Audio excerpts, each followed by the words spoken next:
Stop the baptism. What do you want to talk about? Is that the name of the podcast? Yeah. When I tried to get ChatGPT to suggest questions today, which did a terrible job, by the way, it did want me to ask you what's the name of the podcast where I interview you. Stop the baptism. It's pretty good. You're better at this than I expected. Thank you. Are there other things? I imagine the bar was quite low. What else do I probably not know about you? And I'll tell you how surprising it is. I don't think about myself very much. That's not true. I just don't believe that for a little. I'm constantly preoccupied with others and perhaps what they think of me. But that's a very different thing than what I think of me. How often do you think? Constantly. Do you have an internal monologue? Intensely. Do you have one? Is it a monologue? Is it like a chaotic parliament? I feel like mostly the same person talking to himself. But yeah, there are kind of different aspects that come out a little bit. And sometimes I think of it like a IFS type situation. Do you have names? No. Tell us about some of your characters. Oh. Who are the recurring characters? Let's see. I have the 9 Mats. Have I told you about the 9 Mats? No. Wow. This is going... I'm the best interviewer. It's going so well. I think... Oh, listeners, by the way... Cool. That was the cold open. The premise of today's episode is that Chana is going to interview me. Matt didn't prepare, and so I prepared. We took your feedback that you like listening to Chana more than me very seriously, so we're just doing the complete opposite of that. I also had that thought that the same person who gave me that feedback last time is really not gonna be keen for this one. We had some other feedback that Chana is like painfully gorgeous. Oh my god! It's I don't mean to turn this around, but like I said it was a reasonable view. Yeah, why did you say that? That text has been living in my brain, and I wasn't going to ask about it, but now that you've brought it up. Why did I say something nice to you? I know, what a mystery. I never want you to do things for me ever. It's not a thing we do. I look at a lot of our episodes, the video version. There is a video version of this podcast. You just stare at my face for hours a week. And I'm just coping. I'm like, well, I must think that this is nice to look at. Otherwise, what am I doing with my time? Was that going to be your very self-deprecating suggestion? No, I just didn't.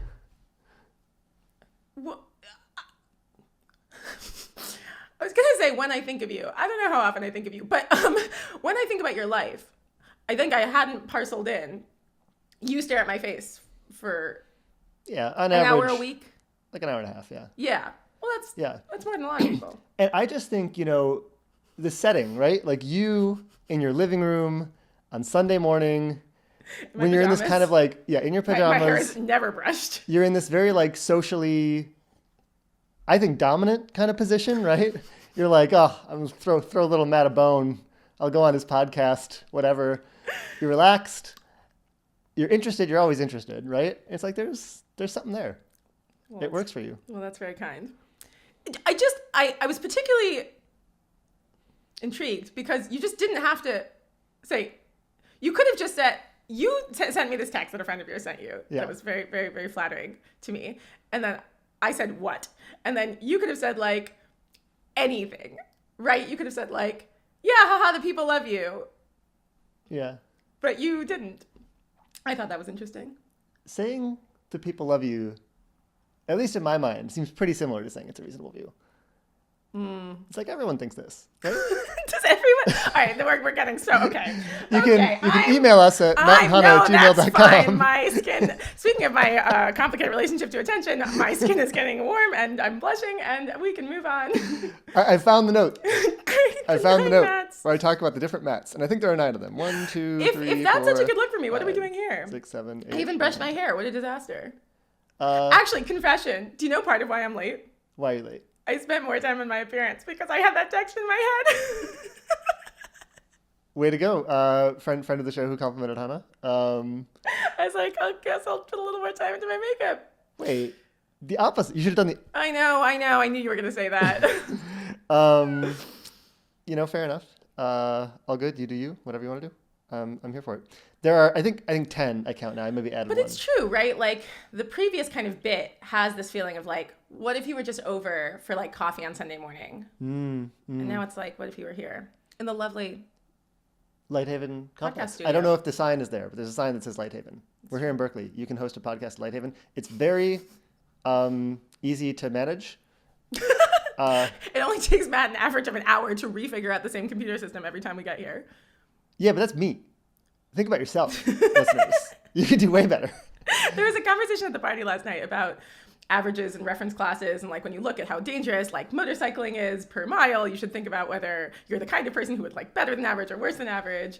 And so you think people should just be like, if Matt can do it, anything Matt can do, I can do better. Precisely. You should model me as being like in the 20th percentile of like being able to figure out new systems. And I mean, you were here kind of watching me do it. And if you just backchain like literally the 3 things I had to do to get us recording. Well, first off, you have to be able to read English letters written on a whiteboard. That was one mistake that I made this morning, is that I failed to read English letters on a whiteboard. I misinterpreted letters as being something other than what they apparently obviously were. Yeah. So if you can do that, listeners, you're already a step ahead. You would have won 20 minutes off the hour. It did not take an hour. It took about 40 minutes. Tell us about the maths. Okay, we're getting back on topic. The topic is you.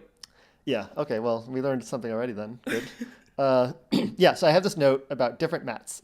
Note is titled Different Mats. I want to zoom out. Okay. Before we get into this. Oh, this is so fun. I actually am probably just going to talk more in this one than in the other ones. Good. Because I'm in charge of the questions.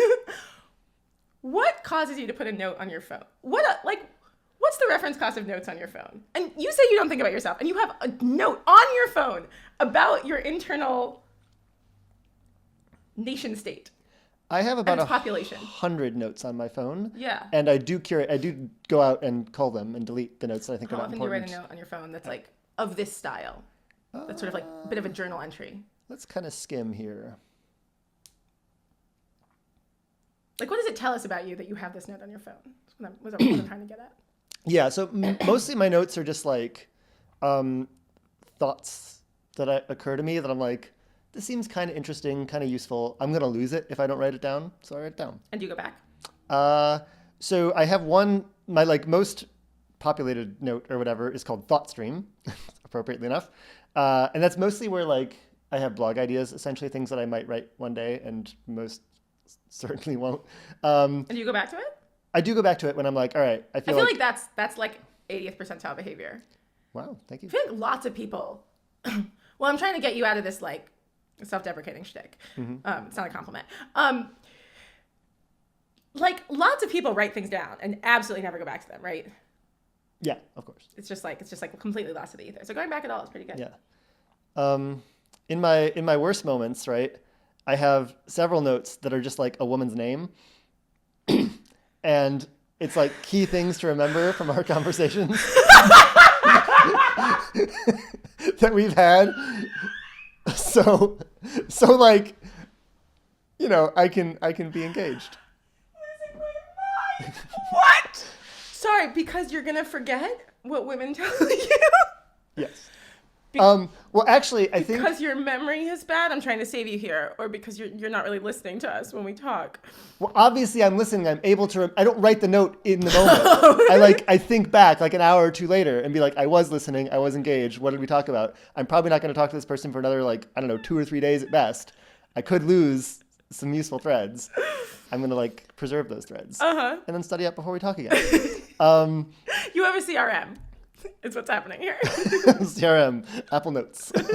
I think it was born of I was dating quite aggressively at a time. And I did have probably 2 moments where I insisted with one person that we had a conversation that I had with another person.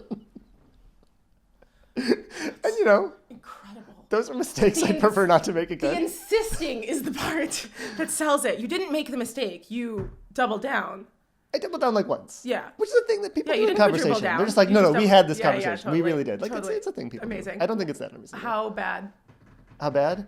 Was it like you really told me your grandma died? No. It'd be like, I do tell women on dates kind of how I live my life. And there are some weird things that I do or whatever. And it doesn't mortify me so much that I remember the exact details, but it'd be something like, oh, I know you told me that you don't like it when I do this thing. It's like, we never had that conversation. And then like, I'd be like, no, we did. And then later I'd be like, oh wait, that was what that other person, wasn't it? Do you think they figured that out? Yeah. And when you say dating aggressive, you mean like going on lots of like 1 to 4 hinge dates or something? Yeah. Yeah.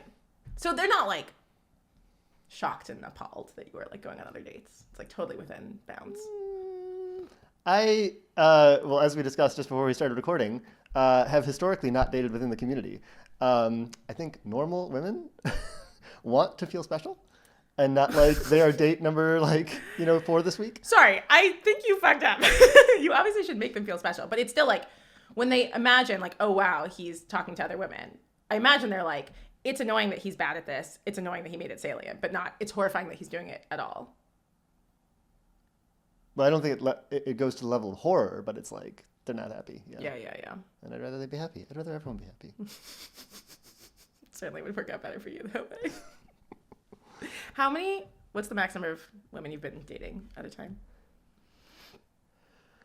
What do you mean by dating? Whatever I want it to mean. For the listeners, I just air quoted again. Yeah. Let's operationalize it this way. How many women's names was it important not to forget at any one time? Oh, okay. Good. I think the max was probably 4. Oh. Yeah. You're What good. kind of You're agency are you ascribing to me? You're chilling. Do you think I could go on 4 dates in 1 week, even with one person? Is that No. I was going to say, is that an agency problem or is that a getting dates problem? You can't go in because you can't socialize 4 times in a week? Yeah, it's like partly that, and especially like with new people, and you have to like put effort into it. It's like, oh, goodness me. Here's a fact about me that I suspect people don't know. I find new people wildly easier to talk to than people I know. I mean, I should not be surprised. I'm surprised on like a human level. Yeah. On like a Hana level, I shouldn't be surprised. It's just the whole world is open to you. There's no like background you have to remember or manage. To be clear, I find talking to people relatively easy in general. So it's not like I find it hard to talk to people I know, but it's like everything is new. They're not bored of my shtick yet. Like, I get to be really curious about them. I'm also really curious about my friends, but like it's like more obvious to me all the things I don't know about them. Their unknowability is more apparent to me. Unknowability. Or unknownness. No ability. No ability. No, that's what I said. I meant to say. I don't think about what place in the aristocracy people would have been in the 17th century. That would be weird. That's one difference between us. That's so true. When your inner monologue is just like surf. Well, it didn't do that before, but I think it's going to do that now, Hannah. Well, I guess I say pleb a lot. Yeah, which is it's not so dissimilar. It's just a different socio-political structure. Okay. Wait, why? Yeah. Okay, so you find it hard, is the answer. Yeah. Just a lot of cognitive overhead. I'm pretty against cognitive overhead. I have more questions, but let's go back to the maths. Sorry, you can't say you don't think about yourself much and have this note on your phone. That's my claim.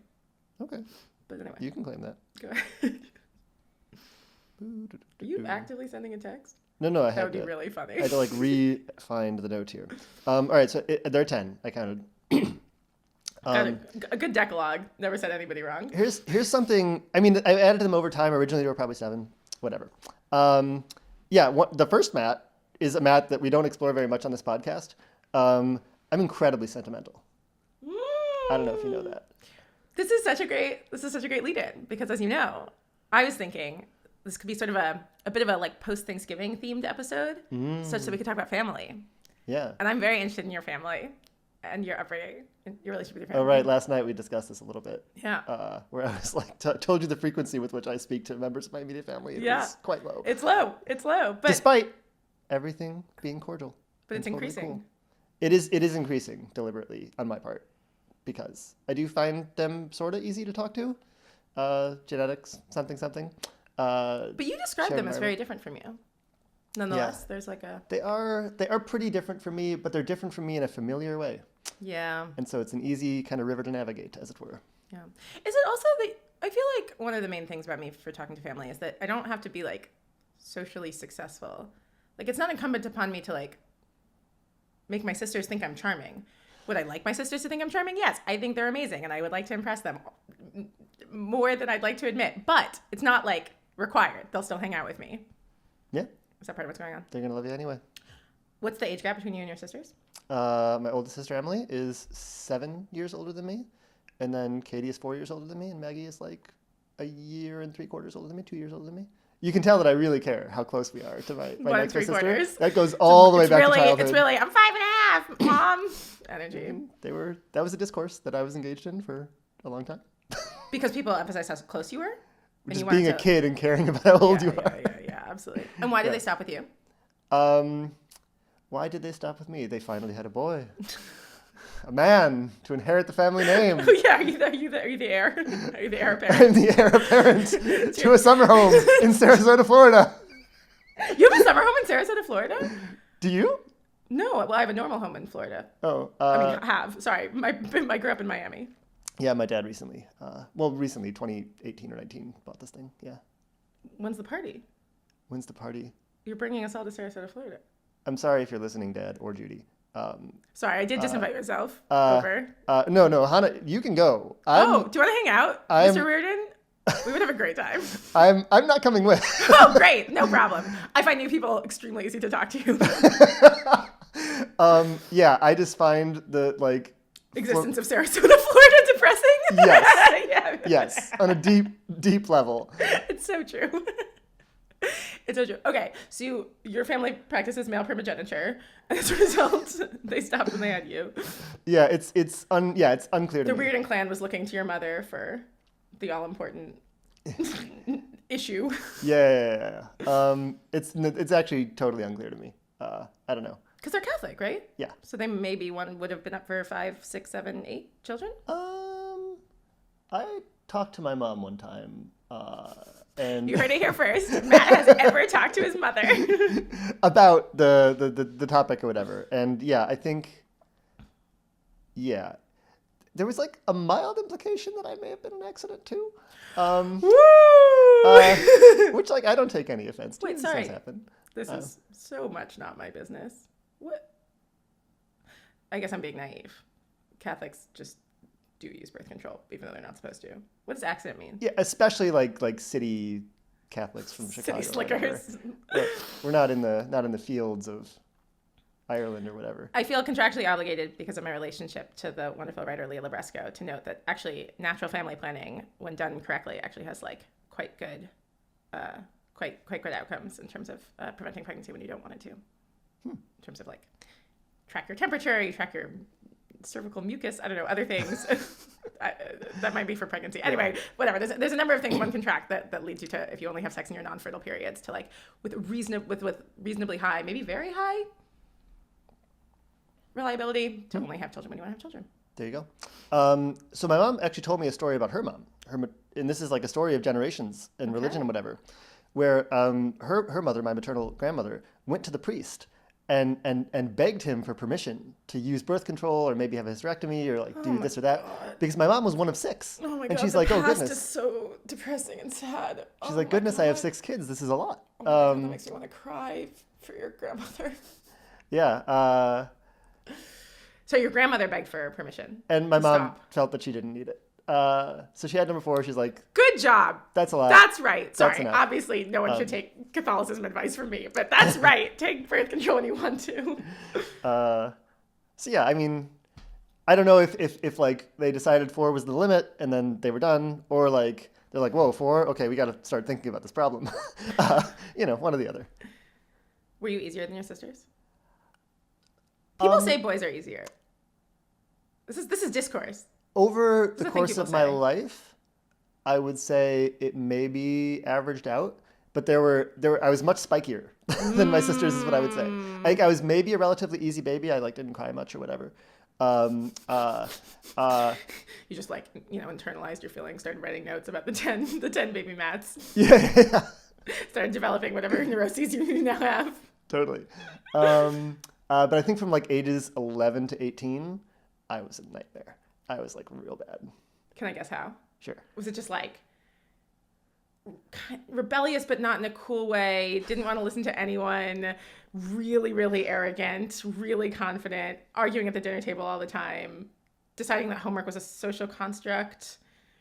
Emphatically that. Yeah, nailed it. I didn't give you any hints for the homework thing. The homework thing was very on point.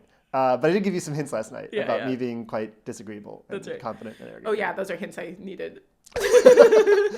Like, even more so than now. Whoa. Significantly. Well, yeah, where's your fire? Where's my fire? Yeah, you got... Oh, the fire in my belly I had? Well, I mean... You used to be angry. I think my testosterone levels have been steadily declining since 19. Would you take tea? No. And maybe this is a fun past Matt story. Or steroids or like other things? Here's a fun past Matt story. There was a period in like 2012, so I would have been 21, where I decided to do a paleo diet. And I stopped eating carbs. We're much closer to the same age than I realized. I guess that makes sense. I don't know what I thought. Great, continue. And that 2-week period or whatever, I think my testosterone did go up, and I was just angry all the time in like a more marked way than I had been before. Yeah. And I was like, this is fucking dumb. I should eat some carbs. Carbs are what's keeping you chill. So I have this total folk... See, men do get hangry. They just don't tell you about it. Sometimes they need a sweet treat. Yeah, so my folk nutrition wisdom is that carbs make you chill and happy, and so I enjoy me chill and happy. My heaping bowl of white rice now, and it won't give me diabetes. Wow, angry, and you didn't enjoy that? Like, it didn't make you feel like alive, or you know what I mean? No, I'm serious. People love swimming in anger all day. I think people... Wait, there's something totally real here. When I notice that I'm like not upset by the same things that used to upset me, like when I notice that my moral fire has like dimmed, I am sad about that. Well, it wasn't moral fire. I see. It was just like, fuck everyone who's even mildly inconveniencing me in every way. Nice, great. Sounds like a delight to be around. Gotcha. All right, so no more of that. Okay, so you wouldn't take steroids or testosterone because you might just swim in anger. Right. But you might get more moral fire. You might stop half-assing things. But I like half-assing things. What about other things? What other buttons? You like half-assing things. Would you take a pill to be less of a half-asser? Yeah. It's probably a Chinese peptide for that. Sentimentality. Yeah. So anyway, we're sentimental for all the 6 disjointed stories we just told. But say more. Examples. Yeah, the past just cuts me up. I want to go back. I know I can't. Like your past, not like return past. No. I understand why you had to ask. But okay, I want to go back, but I can't. It's some political. Yeah. Okay, what is there a specific era in your life you're nostalgic for, or just like the concept of the past being gone?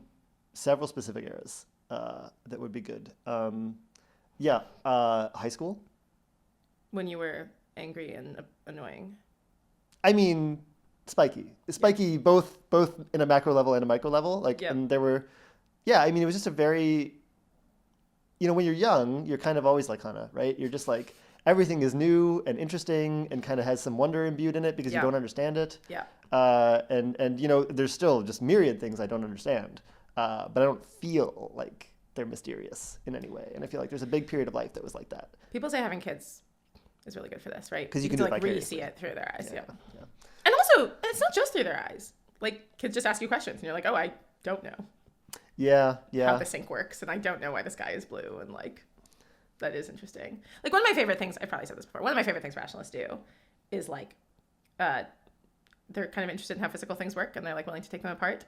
Like, for some reason, I was absorbed yesterday at this party with the like notion of like, if I go to the sink to get water, where exactly is the water coming from? Like, I know there's like big water towers, like in cities, and I like know that there are pipes, but like, I don't know like how long it spends in the house, and I like don't know where the water heater is. I don't know. I was just like, it grabbed my interest for a minute. And then like my friend was like, let's go to the sink. And then we like looked under, and then he's like, I can go downstairs and show you to the water heater. And I kind of actually just do know where the pipes go into the wall and where they come out of the wall. And I'm like, that's cool. That's good. And it feels something very wholesome feeling about like, one of my favorite things we did at Atlas, this like high school program that I was a counselor for several years back, is like this session where we like physically took things apart. We like took a COVID test, and like a guy who actually knows about bio reagent reactions. Yeah, was like, here's where this is all happening. It was great Sweet. shit. It was great shit. Take things apart, break them. It's very good.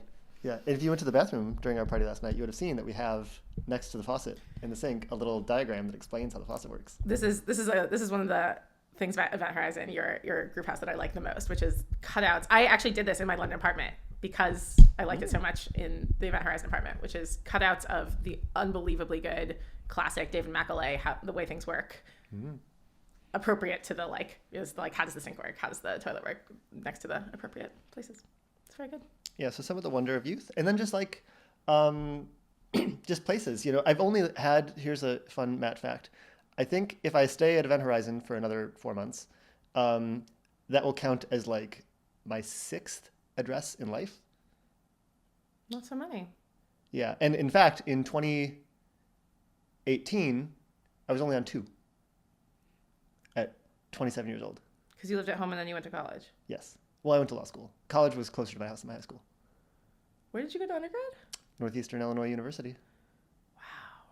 You really did not venture out. Is it kind of surprising to young Matt that you are not living in Illinois?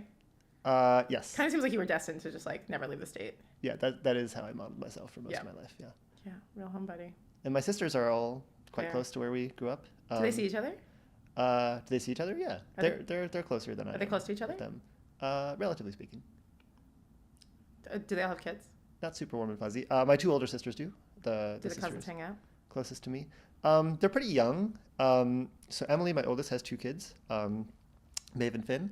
Maeve is just Maeve is a great name. I like both of those names. Those are great choices of names. Just turned 7. I mean, millennial chic. Well, You're very of your generation. Well, I'm a sucker for it. That's good.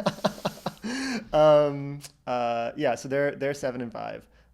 And then Not very biblical. Yeah. And then my sister Katie's daughter Eiley is December. Also a great name. Of 22, so she just turned 3. Wow. Have that written down? Nope. I think I just remember that one. Nice. Look at me, family man. Nice. There is some kind of like, if you were like the cad in some like early 2000s romantic comedy, like this would precisely be your sort of like moment, right? Where like the notes labeled with women of things to remember on your phone goes from like your dates to like your nieces. So do the redemptive moment. Right, that's very funny. Yeah, so anyway, they're quite young. They hang out once in a while. They know who each other are. But I don't think they've really, well, maybe they're getting near that point where they're going to start being like, oh, it's cool, I have cousins and this network and whatever. Okay, so you want wonder and joy and whimsy back in your life. Yeah. I don't whimsy. Whimsy's a bit far. Is this you trying to recreate your high school experience? No. Okay. You're very alive, and I do like that, but it feels like a different thing. Very well. Okay, one more era, and then we'll go on to the next Matt. One more era. London. You really liked London. I'm so mad at you and other people for leaving. Yeah. Such that there were no people for me to hang out there. Yeah. So I really had to choose between living in this beautiful, beautiful, beautiful place, London, and being with cool people. And I ultimately chose the people, but I didn't like that I had to make the choice. Yeah, it is a really beautiful place. I did not like it there. I was very sad. So I left. Because you didn't go to the tanning salon. Skill issue. I didn't go to the tanning. I went to the tanning salon and watched other people tan. Oh wait, we did that. That's correct. Thank you, Joel. Real trooper. More courage than Hannah. Got in the bed. Hated it. Sounds terrible.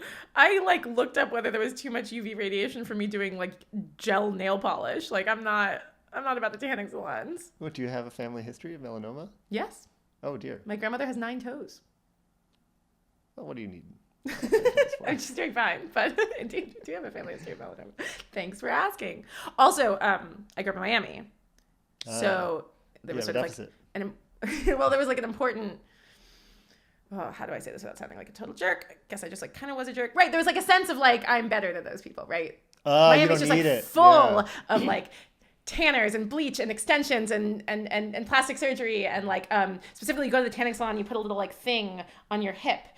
Which is sort of a tattoo via tanning. You put a little like Playboy bunny or a heart or a butterfly, and so it doesn't tan in that part, and then he like looks hot on the beach. That is so hoey. Yeah. Look, no, Miami hoes have like perfected the art for real. And I was so intensely about not being that kind of person. That was important to me for a time. Well, for the record, I don't have a little Playboy bunny that I put on myself when I go to the... Prove it. You can do it without that. And be totally classy about it. Just like me. Okay. Tell us about another Matt. Matt number 2, well, we're really making fast progress here, is kind of boring. Political Matt. Sure. I'm libertarian, bro guy, whatever. How libertarian are you now? Yeah, well less than my peak. I've been around the yangers, as it are, in Joe Carl Smith parlance, you know. It just does seem like we can optimize the world in various ways that are not compatible. Oh, I really at first thought you meant Andrew Yang. Oh yeah, Andrew yeah. Yang. Sorry, Andrew Yang. Yeah. Kind of libertarian, but kind of not. Yeah, I see. You wanna remake the world in your image. Yeah, and that, you know, I think is libertarians broadly... lack ambition, It is is, what you're saying. it is broadly libertarian, right? Because most of what you want to do is allow decentralized systems to organize themselves, but there are market failures, and you can just correct them. And that's very tempting to me. What's the segue? Escapist Matt. Yeah! Great. Let's turn on usually some long form something or other, be it a show, a movie, or a video game, that I can really just leave this world and like accept the premise. Were you one of the people for whom like the release of like a new civilization was meant that you were basically a NEET who pretended to have a job? Sort of. So here's the stat. The good stat about my life. What does Steam tell you? When you play, no. See, you're imagining someone with a broad palette, someone who tries a lot of different games and follows the updates and things. Predominantly, I played one game. Is it guessable? Maybe. Is it Factorio? No. Okay. I'm not. Is it Call of Duty? No. All right, go. World of Warcraft, kind of in between. All right. And there's a thing you can do in World of Warcraft where you type in /played, and it will tell you how much time you've spent in game. And across all my characters, I think it adds up to like 211 days. And this was like very, very condensed over the period of like 2007 to 2012. Is this one of the places you're nostalgic for or not so much? Yes. Yes! Your World of Warcraft era. Yeah. They re-released the classic version of the game in 2019 because they had all these expansions and it became a very different kind of game. It's meant to appeal to more of the market stuff. Millennial nostalgia is a very powerful market force. And I went back trying to tap into the nostalgia and I got like 30% of it or something like that. Not as much as I hoped for, but like... So you spent 60 days. Was still pretty good. Maybe. Probably not. It was probably more like 30, but yeah. That's a long time. Do you endorse it?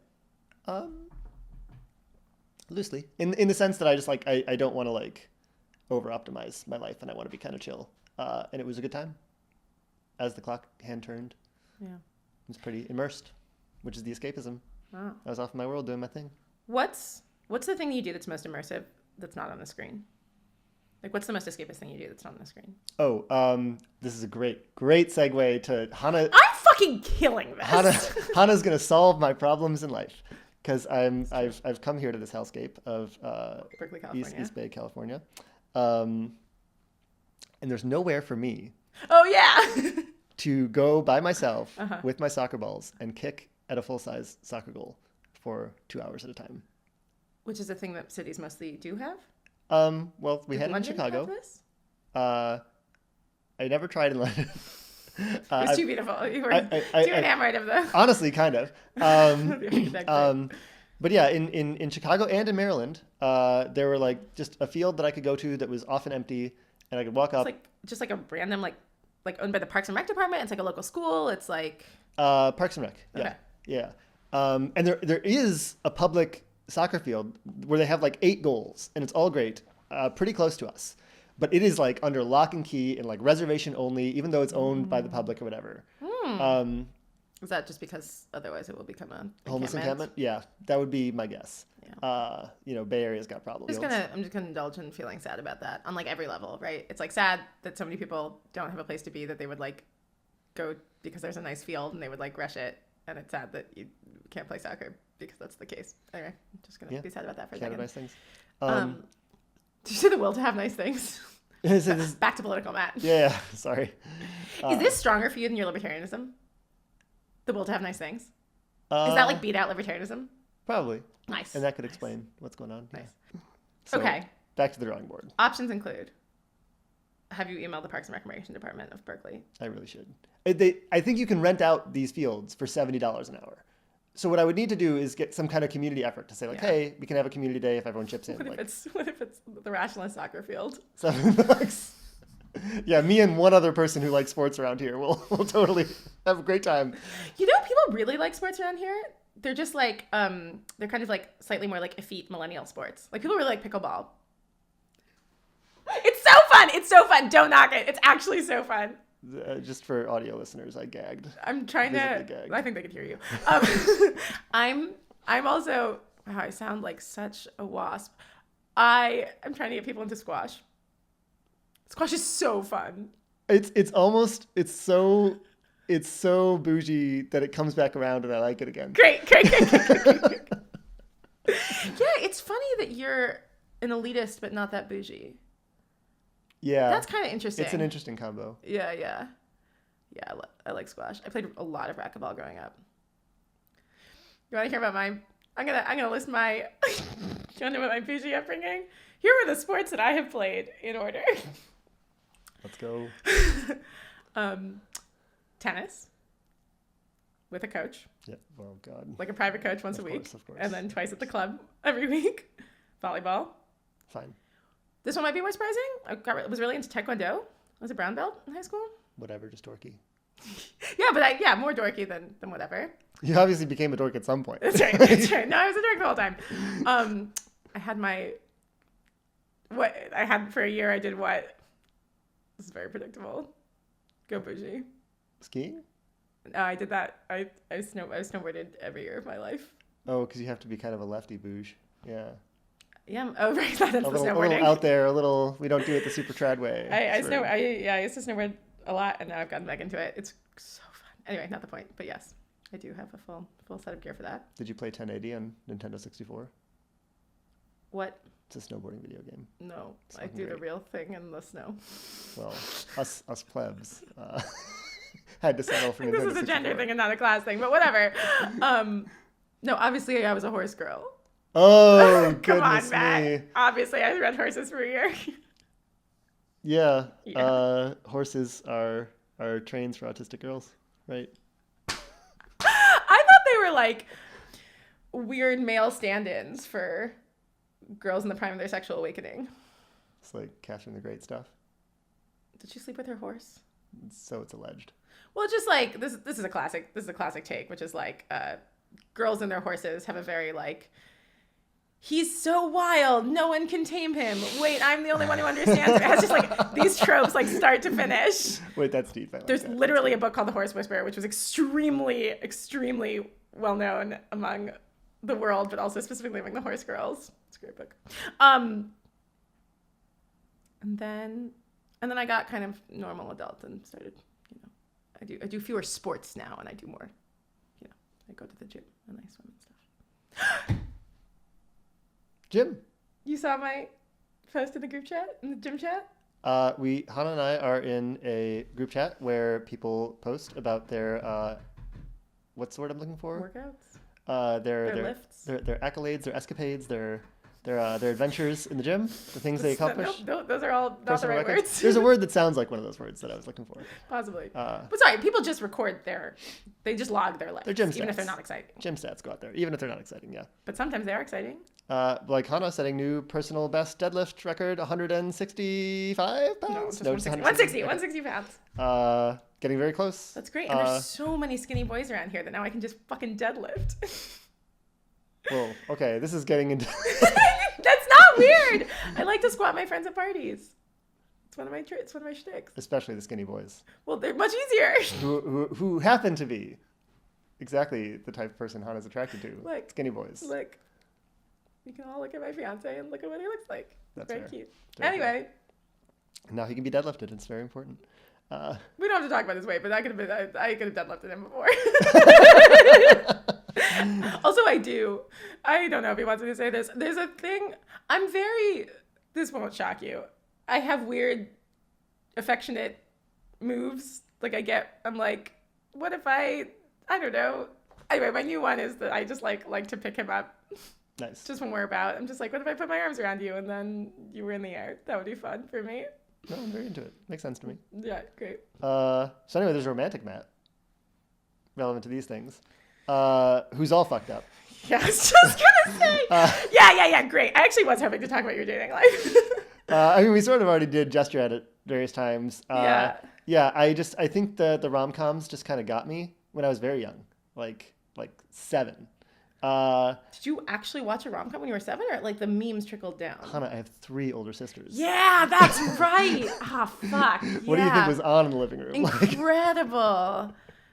Wow. So what did you learn from those? That this is your purpose in life, is to have an amazing, perfect for you relationship, and it's out there. With like some misunderstandings at first and some very clever banter, but in the end, somebody cries in the rain and there's a boombox and. Yep. So I've been chasing that as my purpose in life for 25 years, and failing repeatedly. Yeah. And it's not great. Yeah. So what do you think is your biggest romantic failing? Being so hung up on romance. So I'm trying to do less of that. So we won't mention who they are, but we talked about the most romantically successful men around here. You know who they are. Listeners, you know who they are. And do you think part of what's going on for them is that they're not hung up on romance? It really seems that way. When you hear about what they do and like how they approach this, and maybe they've even written about it, like it's just like it seems like they just break it down into like this like scientific industrial process problem that they're gonna solve, and then they go and do it. Industrial sex industry. And now it is interesting that like you were talking about one of these guys and saying like, oh well, like obviously tons of sex, and the women are falling in love with him. Yeah. Is he falling in love with the women? Seems like maybe not. Maybe it's because he's taking them apart and rearranging their. So you think your propensity to fall for women is getting in your way? So it's really. Well, I mean, this is classic, right? It's really like bridge. You're on the brink. You're playing brinksmanship with red pillism. It is. I mean, I do think it is a real barrier to my success generally. Why? Because you're too into them and it turns them off? Well, look, Ayla wrote this whole thing on how to get laid and how to get women to like you and all this stuff. And it's basically like, and Ronnie wrote the same thing. So both from like a man and woman's perspective, just being like, the main thing you need to do is make it clear that you're not desperate. Yeah. And I'm kind of desperate. But what it's hard not to let that come through.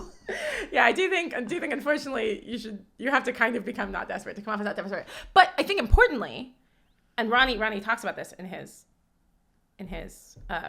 blog post, and this came up I think a lot at SlutCon, which I did not have the pleasure of attending, but got to hear about afterwards, which is that like desire and wanting are distinct from desperateness. That is in fact like attractive and probably like a good quality to sort of be in touch with your desires. Like a lot of men have like 2 relationships with their desires, right? Like they're overcome by them or they're like really angsty about them. And both of those come off kind of poorly. Mm-hmm. But if you're like, yep, I'm a person who wants things. For instance, I want you. I'm into you. I'm attracted to you. I would sleep with you if you were interested.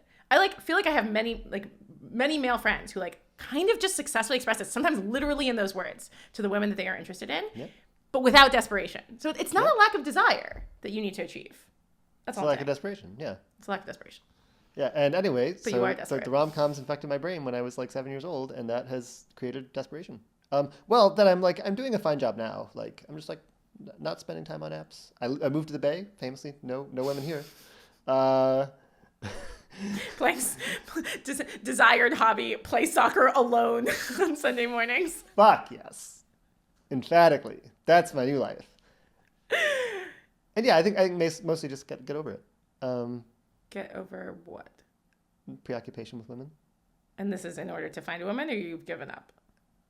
I think I have to really do it. Not to service the goal, but like just to be healthy at a general level. And maybe it happens, maybe it doesn't. So you're like breaking up with women as a whole. Yeah. Sorry, ladies. Wow, rough. Well, not rough. Fine. If your reaction to that is, I can fix him. mattandchana@gmail.com. And I don't know if that email works. It does work. Great. Yeah, great. And if you have other compliments for Hannah and Jesus how stunningly Christ. beautiful she is Oh, in my- this new podcast room setting, I would really like to I'm share that feedback with her. not Only I read the emails. Actively dating anyone except for my partner. But you still like it when people call you out for being a hottie. Yeah. It's pretty big. Yeah. I do like it. So romantic Matt's all fucked up. There's I do want to fix you. you want to fix everyone. Yeah. It's your burden in life. But it's so fun. God, how does one fix a you? Wait, I want you to, but I also want you to say explicitly what you think the relationship between having older sisters and your weird relationship with women is. Well, I already did. They made me watch the rom-coms. No, it's more than that. It's no. I'll say it if you won't. Oh, right. That I like default to thinking that women are powerful, brilliant forces in the world that I can't control. Yeah, you idolize them and you pedestalize them. Of course. For instance, by chasing them for a year and a half to start a podcast with you. Sure. Yeah. I don't know how much of your womanness has to do with this. Oh. I think it does. If there were, it is hard for me to imagine a male version of Hannah, but I would think that if there was, I would chase them to do this as well. A toxic trait of mine is I think I would kill it as a man. I mean, it is pretty easy. I would crush it. I gotta say, it is easy mode. I would never ever sign up for being a woman. That just seems like serious? It sucks. No, it's your body attacks you on a monthly basis. No, it doesn't. Get an IUD. Fix your problems. Okay. Sorry, that doesn't work for everyone, but it works for me. Yeah. Don't let. Should I say the following? Don't let hunger dictate your life. Bite.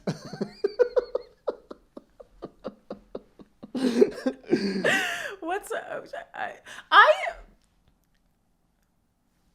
No, I was about to say the number. No, you know what? We're not gonna get into my menstrual cycle, but I agonized about it that entire 30 seconds. I really was about to, but I actually am gonna have self control and say no. But I'm just saying, some of this can be fixed. Hot take. Well, I don't know. I think there are just contexts in which everyone or many different kind of styles of things can succeed. I notice and feel like this is both kind of a flex and kind of like trying to be humble and trying to like acknowledge my privilege, so to speak, which is like certainly in the communities that I have found myself in, selection effects, blah blah blah, being a woman has been on easy mode for me, where there's this thing where like if you have certain kind of like masculine coded traits, but then you're also like woman and fun and whatever, it's just the yeah, I mean, famously, like... I think lots of men around here would kind of, like, prefer to be a woman in some sense. That is not a, like, deeply held gender identity sense. Like, they see the way that, like, women are treated and get attention, and it's, like, feels easy for them. And I don't know if they're making the right call, but I think they were just like, wow, that seems better and easier. Yeah, if I had that body, I could walk into Lighthaven and, be great. Or whatever, yeah. And, like, like people would just, like, listen to what I said. I mean, look, part of this is just, like, communities with like gender ratios that are very far from 50-50 are just like intense and hard places to be in either direction. Right. Agreed. What was the point I was making about all that? Oh, Matt's really fucked up about women. Yes, I am. Looking for. Hang on. I'm gonna say the following, and you can decide to cut it. Like basically, like looking for someone to like kind of worship and control your life, but not in a femdom way. But maybe not in a femdom way. That can be left to as an exercise for the reader? The way that I would parse it is I do want someone who's just got a lot of her own stuff going on that I think is amazing and great. And you want to like support her, basically. And I'll support her, yeah. I don't want to be controlled, no. In fact, I want someone who's like pretty busy. Yeah. Too busy to control me. But you nice. You want like girl boss who like you can like have dinner waiting for. Yeah. Yeah. That'd be it. Yeah. Serve. Find someone worth serving. There it is. Separate thing. Yeah. Older sisters. There you go. Yeah. Fair enough. Wait, you were about to say an anecdote. Interruption. Oh yes. The premise is Matt is so fucked up about women or whatever. I'm so fucked up about women. I mean, you really. And I know some people who are really fucked up about women. You don't know that much about me. But I'll no, here. This is a great thing. I was at our house dinner a few weeks ago or whatever. I told the story of my most recent relationship in great detail, which I won't do here. But anyway, it's like it involves multiple continents. Yeah, multiple continents, multiple years. Visas. 4 rounds of dating separately and breakups and whatever, and going back and back and back.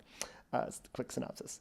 Anyway, I told the story in detail, and my housemate at the end of the story is looking at me across the table, and she's like, Matt, this is fucking incredible. And I was like, it's kind of a sad story. It failed in life or whatever. What are you on about? And she's like, you don't hate yourself. I can do anything. What? She's like, wait, you made all those terrible decisions and caused all that pain and fucked up your life in every way. Yet, as I hear you tell this story, you seem kind of fine with yourself and like your life's okay. Maybe I can take risks too. Incredible. And she immediately started dating our other housemate. Before you said that, I was like, I know who this is. Is that why? Yes. I'm credited with that relationship in my insane, stupid life. That's an incredible fact. The world is funny. That's an incredible fact. I do think that people who have shame as a big part of their emotional internal experience, including me, are like, I really do sometimes look at people and I'm like, you aren't embarrassed. Holy shit. Imagine what I could do if I just didn't care. Mm-hmm. Do you not hate yourself at all? No. Wow. Matt and I are cool. We talk a lot. Nice. Wow. We work it all out up here. I wonder how common it is to experience zero self-loathing. I'm like a little improvident. I wish I got more done. Sure. But I don't beat myself up about it. Yeah. Wow. I think this is one of those things where people will be like, I didn't know the other kind of person existed. Oh. Low shame. No self-loathing. My favorite one of those to have is sitting or standing. For peeing? Pooping. Sex. Shower? Hannah's a sitter. What's happening right because now? the sitters don't know that the standers exist. They But went the through all the standards- bodily functions. Eating. Wiping. I was close.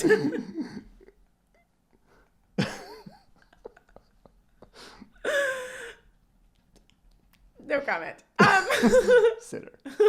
Definitely a sitter. The whole world is made for them. I guess it's 2/3 of people sit and 1/3 of people stand. Roughly the stats. And you think the 1/3 of people know that the 2/3 of people exist, but the 2/3 don't know that the 1/3 exists? Yeah, because the 2/3 see that the world is designed for them in every way. And they just assume, oh, everyone must do it this way. And the standers are like, why the fuck is the toilet paper so goddamn low I have to bend over? And why is the sensor behind me going off the instant I stand up when I still, don't want the flush to happen? Right?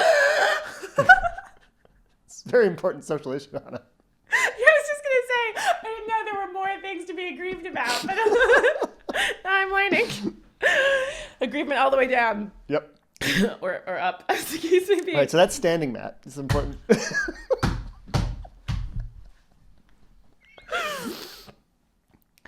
Okay. And there are a couple others. We've been going for a while. Yeah. What time is it? It's 11:06. Do you need to be somewhere? No. Okay. Great. Anyway, we have light and cutesy Matt. Maybe he's the Do one. we? Nice sometimes. Where is he? I'm self-effacing. Is right? he in the room with us right now? I agree you're self-effacing. Uh, Wow, I got an eye roll for that. Have you ever? You're now an employee of 80,000 hours. Have you ever listened to any of my advising calls? I don't know why you'd have a reason to, but you have No. access to these. I do. Oh Oh my god, are you so fun and sweet? Yeah. Oh wait, that's very charming.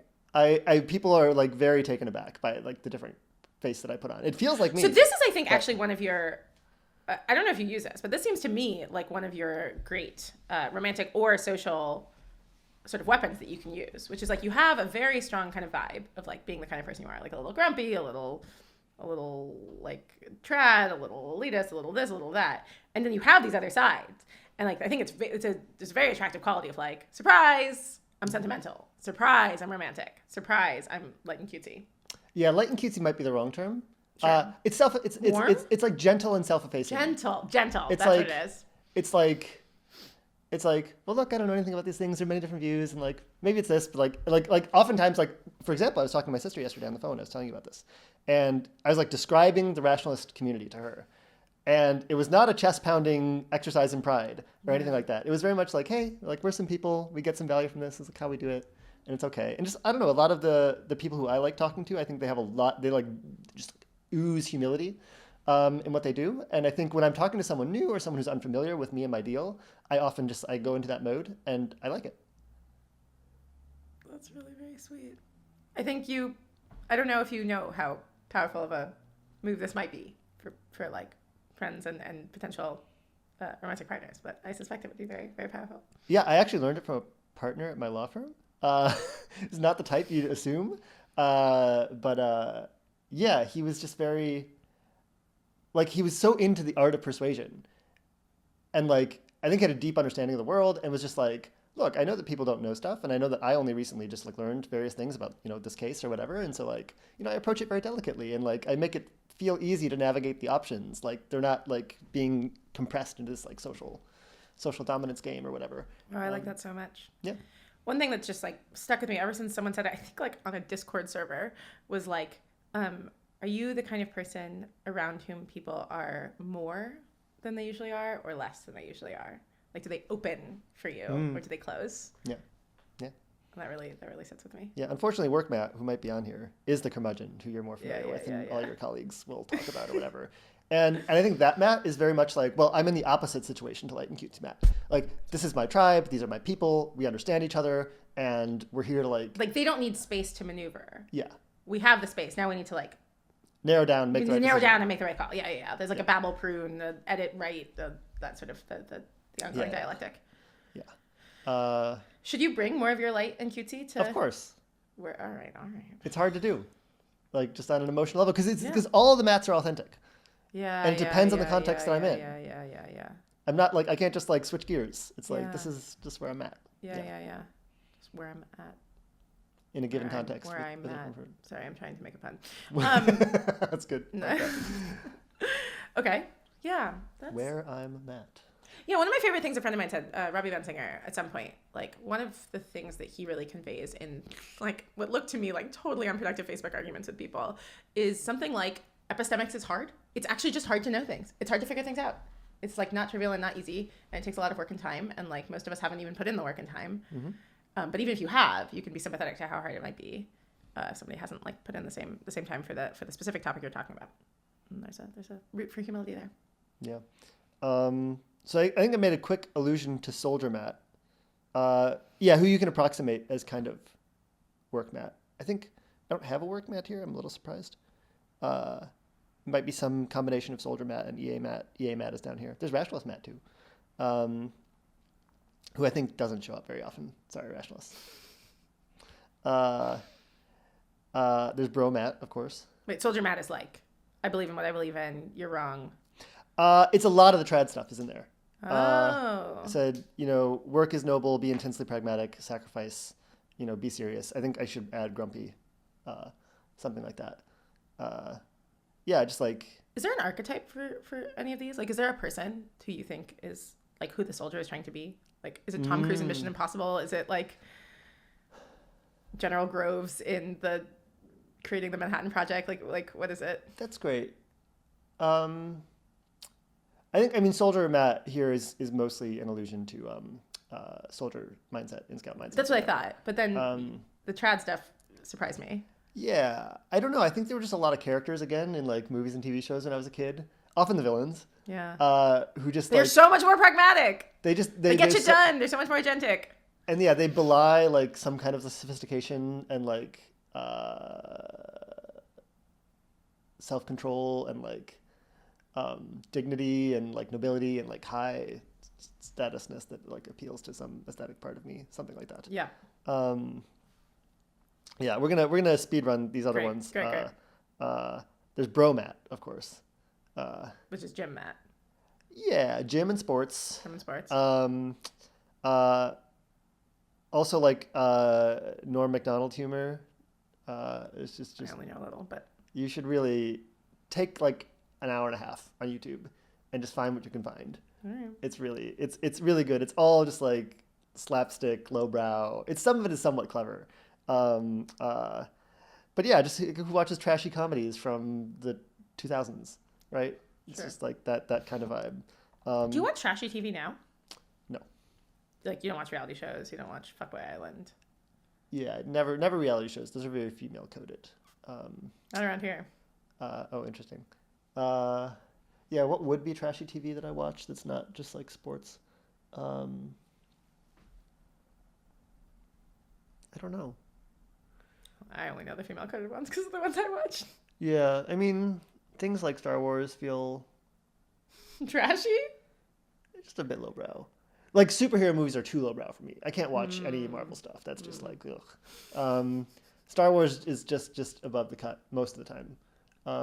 I thought Andor was pretty good. It's pretty high concept. Oh, you mean like the extended universe, not just... You don't mean like the originals. Yeah, I mean the originals are kind of lowbrow. They're a little simple. They're a little good guys, bad guys, da da da. Stuff in that genre maybe. But they're also so alive and ambitious and... Yeah, then a lot of my faux complaining, like Seinfeld, is pretty load bearing for me. This is a weird thing to put in the bro category because they're not bros. Yeah, but it's just like being funny and kind of a little bit profane and things like that. Okay. Kind of put in this general cluster. And then there's Buddhist Matt. We never think about Buddhist Matt. Thrown for a loop. Yeah.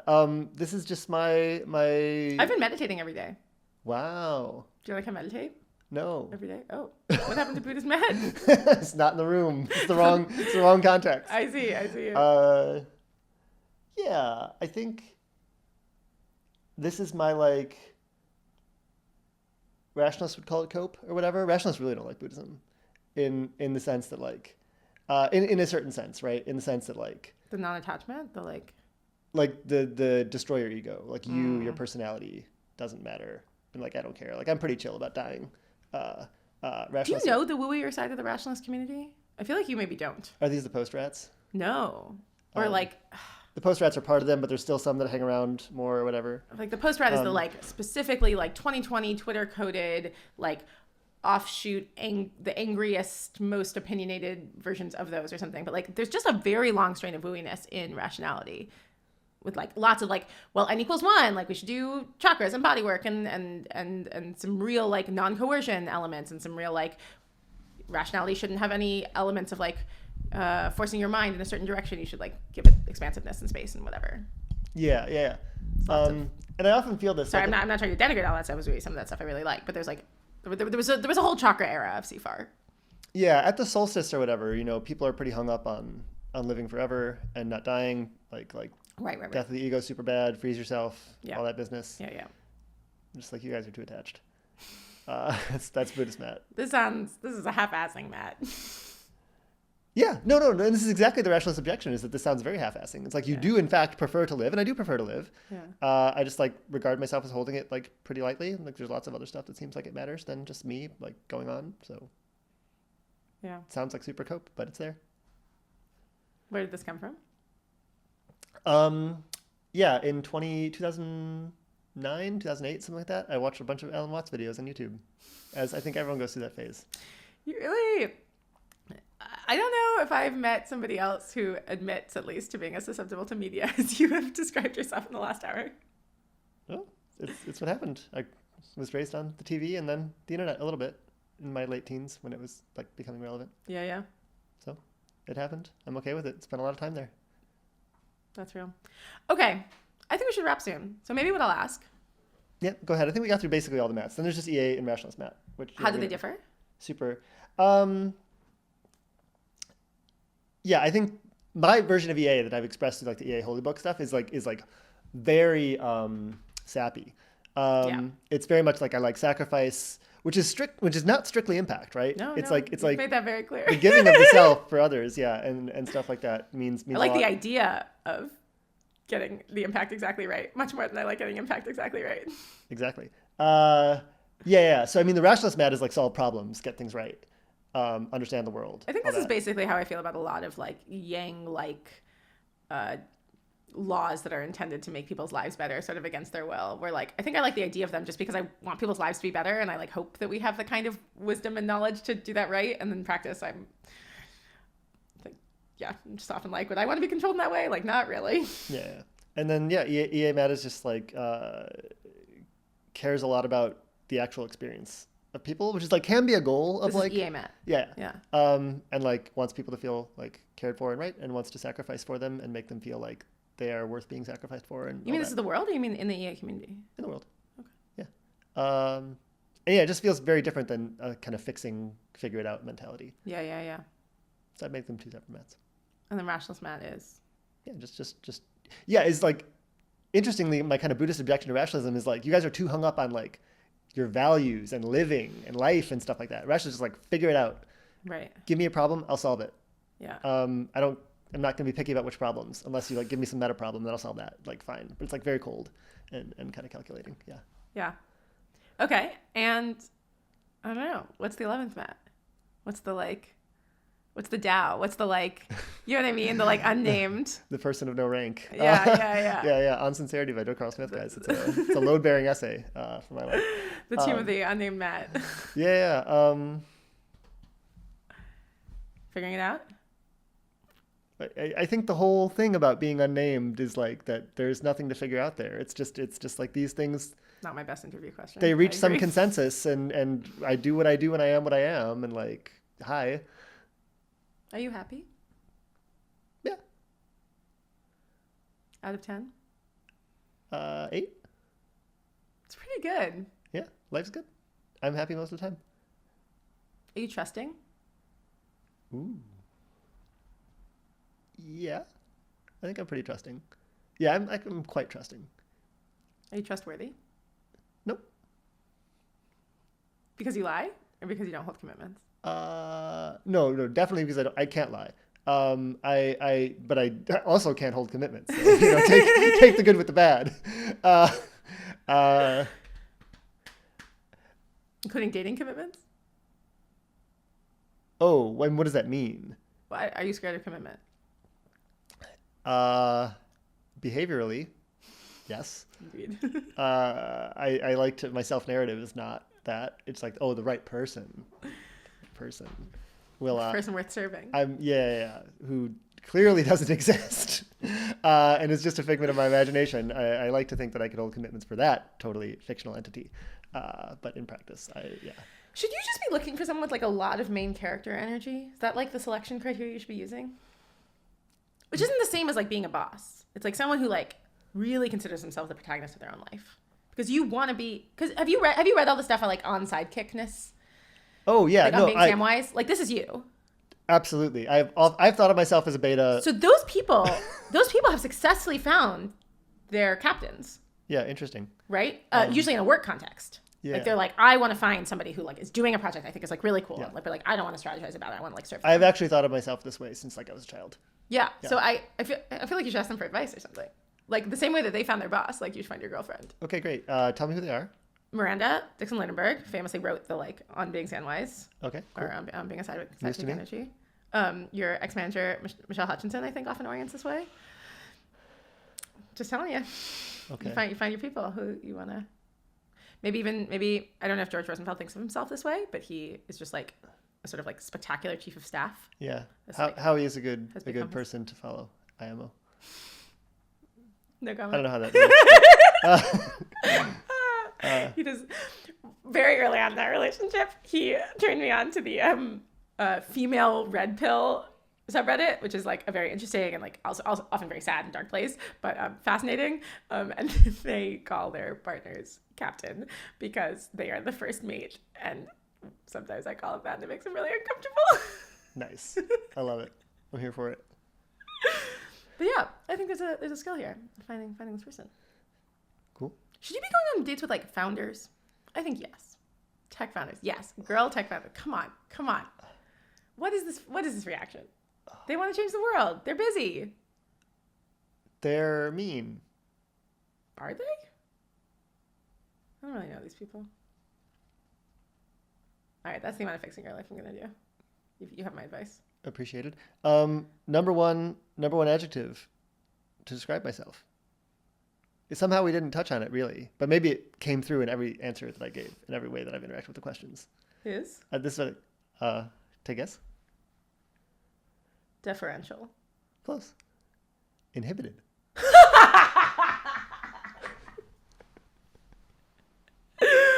That's how you think of yourself. Yeah. I just encounter it constantly. Were you to have what's that word? Lancelot the Great, X the Y. There's a word for this. Matt the Inhibited, whatever that title's. Yeah. No, it's a fair title. No. I just run into it constantly. And then back away slowly. Yes, very much so. Yeah, soccer. I don't want to call the parks and make a request that would be unfamiliar to them or seem weird. This feels very Midwest. Yes, it is, I think. I think the Midwest has done untold damage to people's Midwest studies. plus Catholic. It's like, oof. Midwestern people are so nice, but they're so polite. Yeah, and oftentimes, it holds them back in a bunch of ways. Don't want to upset people. Very hard to break up with people. Oh, yeah. That's the hardest thing in the world. God, that's a disaster for you. Won't do it. It was a disaster. It caused me physical illness, I think.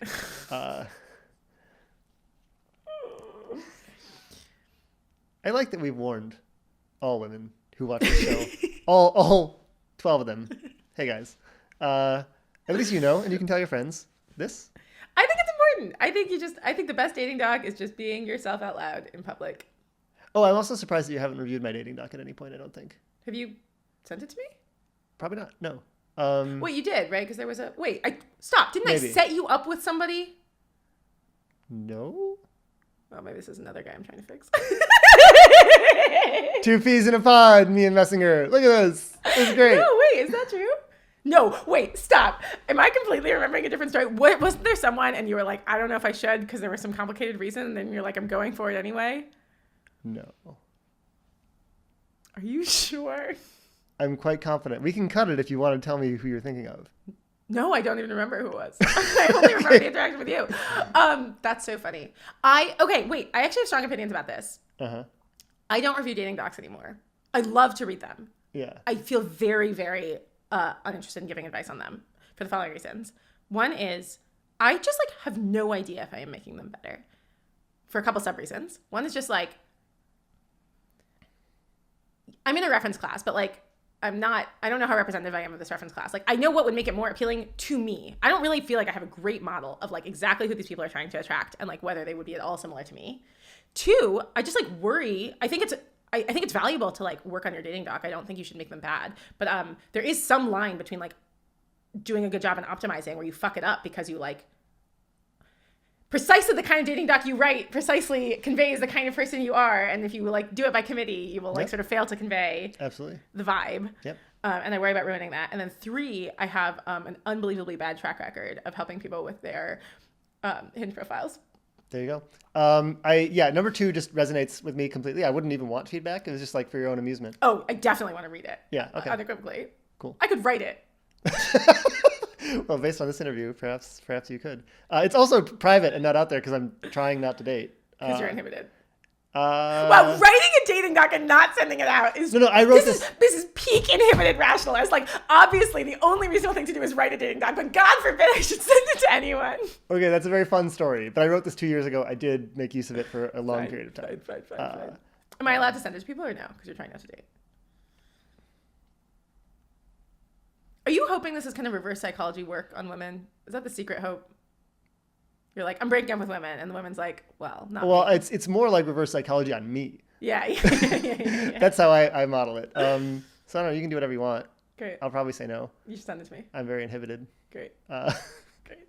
Well, anyway, thanks, listeners. We're gonna maybe go to the gym now, but probably yes. not. Are we both gonna go to the gym? There's one right here. We talk about this every time. Good point. We'll do some minor exercises and compare notes. Great. Well, anyway, you learned a little bit too much about me. Hell But yeah. I'm uninhibited when it comes to social media and stuff, so I'll publish this anyway. Fuck yeah. Enjoy. Ciao.